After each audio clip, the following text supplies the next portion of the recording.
Thinking of leaving the railroad early? Let me show you a roadmap to get you there.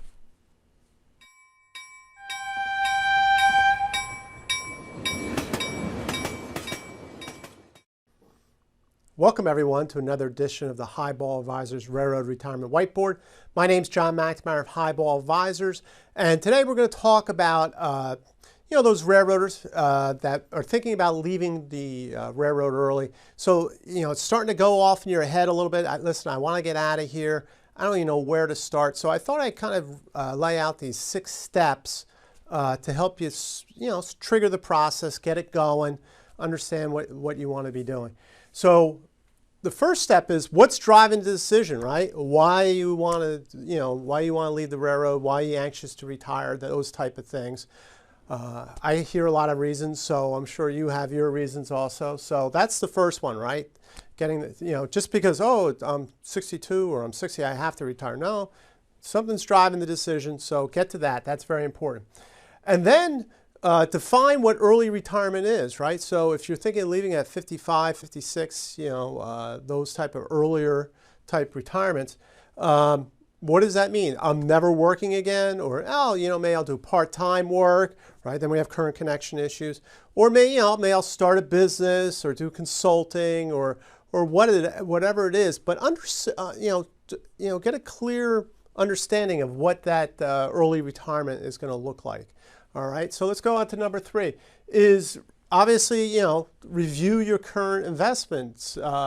And I'm not just talking about 401ks and IRAs and all that stuff, but also, hey, my railroad retirement, what does that annuity look like? Maybe having a pension, right? So you have to understand all the tools that you're going to bring to this early retirement that you're thinking about, right?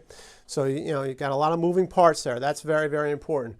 Then 4 is plan for healthcare. Big costs, right? So how are you going to do it? Is there a medical retiree plan?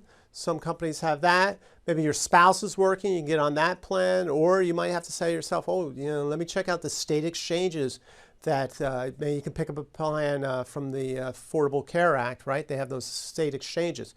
So that's a big expense. So check out that, that number 4. And then as we get to number 5, is create the retirement spending plan. So what does that look like, right? So I know I have a certain amount of money coming in. What do I want to spend every month on, right? And that's to understand what your retirement looks like. Is it, obviously you're going to have your housing and food and all those type of costs, keeping the lights on, so to speak. But, hey, am I traveling a lot in retirement? Am I doing, what am I doing? What, hobbies, all those type of things. So create the monthly budget and understand what that is, and then always, add in a little cushion also, because it never really quite comes down all the time. So those are 5 great ones. And then finally, number 6, once you have all those first 5 done, right, and a plan put in place, is get it reviewed, right? Have somebody else look at it. So, because you just never know, right? You don't want to, this is a big decision, and you don't want to say, oh, I know what I'm doing. No, there might be assumptions that you didn't think about, right? And there could be other alternatives, other different strategies that could help you achieve that at a more cost-effective way. So reach out to somebody to get that plan reviewed. All right, so these are the 6 ways to think about putting those early retirement plans together. All right, feel free to reach out to me if you have any questions on this. All right, share this with other railroaders, especially this, as you're thinking of getting to that retirement. Also, reach out, go through that boarding for railroad retirement process. I'll go through a lot of this stuff with you, and a lot of railroaders find that really, really helpful. Subscribe to my YouTube channel, as always. Click on the notification bell. We're over 4,000 subscribers. We're really excited to hear about that. So until next time, everyone, please stay safe, stay on track, and take care. So long, everybody. Bye.